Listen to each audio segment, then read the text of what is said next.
నిన్న శ్రీరామనవమి సందర్భంగా ఉండి నియోజకవర్గం ఆకువీడు దగ్గర ఉన్నటువంటి పెదపాడు అనేటువంటి విలేజ్లో ఆ నియోజకవర్గ ఎమ్మెల్యే ఆంధ్రప్రదేశ్ ఉపసభాపతి deputy speaker triple R Raghuramakrishnaraju garu ఆ ఊరికి వెళ్ళడం జరిగింది. రీసెంట్గా మనందరికీ తెలుసు, ఆ ఊరిలో రామాలయం అనేటువంటి గుడి కట్టడానికి అక్కడ ఆయన ప్రతిపాదించారు. డెఫినెట్గా ఇక్కడ కట్టి తీరుతానని చెప్పగానే కొంతమంది క్రైస్తవ సంఘాలు దళిత ముసుగు వేసుకుని నిన్న అరాచకం అంటే అరాచకం సృష్టించారు.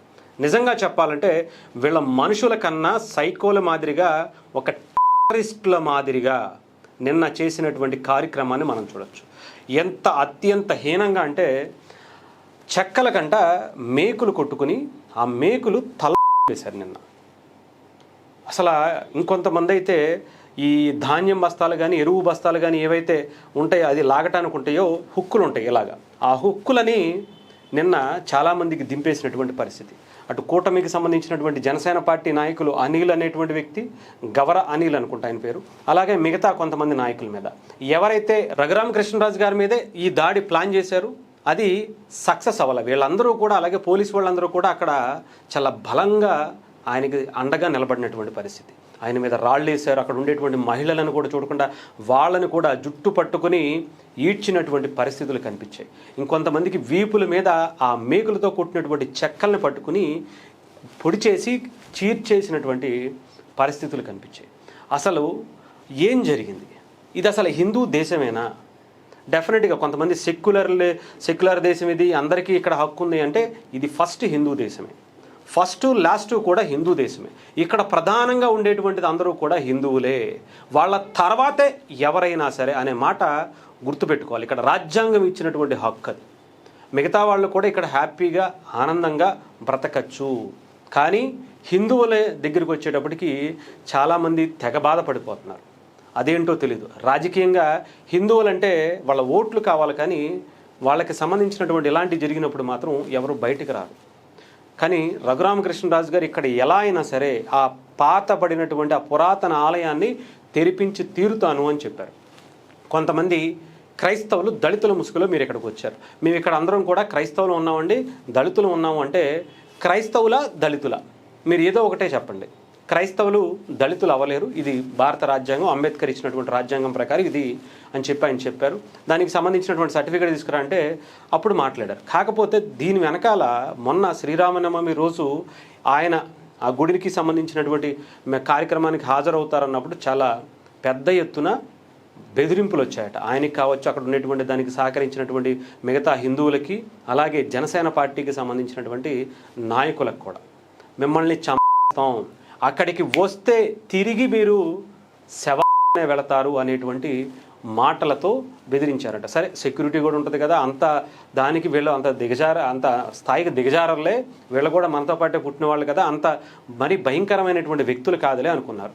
బట్ నిన్న వచ్చారు, ఆయన వచ్చి కొబ్బరికాయ కట్టి దండేసి ఆయన వెళ్ళిపోదాం అనుకునేటప్పటికి దాదాపు ఒక 80 నుంచి 100 మంది మైనర్లు సేవించినటువంటి కొంతమంది మైనర్లు, కొంతమంది ఆ రౌడీ మూక చేతుల్లో రాడ్లు, ఇలాంటి చెక్కలకి మేకులు కొట్టినటువంటి కర్రల్ని, ఇవాళ ఎలాంటివన్నీ పట్టుకుని మారణాయుధాలతో ఆయన మీద దాడి చేసేటువంటి ప్రయత్నం. ఆయన వెంటనే అక్కడ ఉన్నటువంటి సెక్యూరిటీస్, పోలీసు వాళ్ళందరూ కూడా ఆయన కానెక్కించి పంపించేసేటప్పుడు రాళ్ళు ఇసరటం. ఎవరైతే దొరికారో జనసేన పార్టీకి సంబంధించి వాళ్ళైతే తల్లో మేకులు కొట్టారు. మీరు వెనకాల ఆ మేకు తీస్తున్నటువంటి పరిస్థితులు, హాస్పిటల్లో ఆయన చికిత్స పొందుతూ ఈరోజు ఐసీయూలో ఉన్నారట. చాలామంది ఒక ఇతని పరిస్థితి అయితే ఇంకా విషమంగానే ఉందట. ఇలాంటి పరిస్థితులు ఉన్నాయి. దీని అంతటికి ఏంటి కారణం అంటే అక్కడ చర్చు కట్టుకోవాలి తప్ప గుడి కట్టుకోవడం ఏంటి క్రైస్తవులు ఉన్న చోట? అదేంటి మీరు క్రైస్తవులు అక్కడ ఉండేటువంటి దళితులు అంటున్నారు, మరి క్రైస్తవులు అంటున్నారు, ఏదో ఒకటి అలా లేకుండా ఎలా కుదురుతుంది? అయినా ఇది భారతదేశం, ఇక్కడ హిందువులు ఎక్కువ ఉన్నారు, హిందువులు ఒక్కడున్నా సరే నేను అక్కడ గుడి కడతానని చెప్పినటువంటి త్రిపులార్ మీద కక్ష కట్టేశారని చెప్పాలి. అదే నిన్న జరిగినటువంటి పరిస్థితి. కొంతమంది మొన్న నైట్ ఏదైతే శ్రీరామనవమి ముందు రోజు నైటు దాదాపు 17 సంఘాల క్రైస్తవ సంఘాలకు సంబంధించిన వాళ్ళందరూ మీటింగ్ పెట్టుకుని ఇలా మనం చెయ్యాలి అనేటువంటి కుట్ర పాస్టర్ల రూపంలో ఒక ఉగ్రవాద సంస్థను అక్కడ తయారు చేసినట్టుగా నాకైతే కనిపించింది. అక్కడ చెప్తున్నటువంటి విషయాలు అంత దారుణమైనటువంటివి ఉన్నాయి. రీసెంట్గా ఆ పాస్టర్ అనేటువంటి ఒక సైకో ఒకడు ఉంటాడు, పాస్టర్ అజయ్ అనుకుంటా, అది ఇంకే పని ఏం లేదనమాట. తనకి ఎంతసేపు పవన్ కళ్యాణ్ గారి మీద లేదంటే హిందువుల మీద విపరీతమైనటువంటి ద్వేషం, అక్కసు ఎంత దారుణంగా ప్రేరేపిస్తున్నారో మేము రీసెంట్గా మీరు చూసి ఉండొచ్చు. ఎక్కడ మనం ముమ్మిడివరం నియోజకవర్గంలో ఒక పాస్టర్ పవన్ కళ్యాణ్ గారిని ముక్కలు నరికేయాలంటాం. అసలు వీళ్ళు పాస్టర్లా లేదంటే టెర్రరిస్టులా అనేది చాలా స్పష్టంగా మనకు అర్థం అవుతున్నటువంటి పరిస్థితి.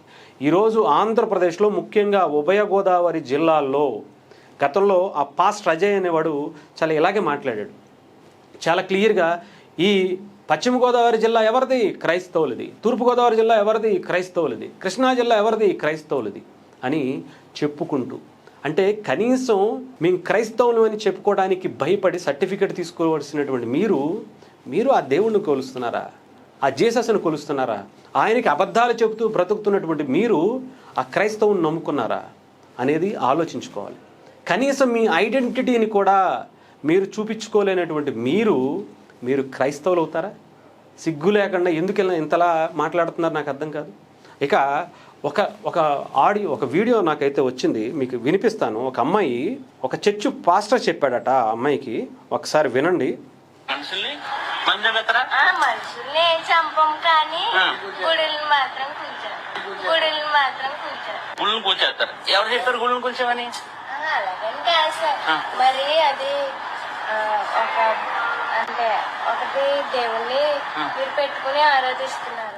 ఇక్కడ ఏ రకంగా ప్రేరేపిస్తున్నారో, మనుషులంట చంపరు కానీ హిందూ దేవాలయాల్ని కూల్చేస్తారట. వీళ్ళ తాత ముత్తాతల తరాల వాళ్ళకే అవలా, ఎక్కడో ఏదో వేరే దేశాల నుంచి వచ్చిన వాళ్ళకే అవలా. ఇక్కడ పుట్టి మీరు చేయగలుగుతారా? చేయండి చూద్దాం. ఈరోజు నిజంగా చెప్తున్నాను కదా, హిందువులు మేల్కోవాల్సినటువంటి పరిస్థితి డెఫినెట్గా ఉంది.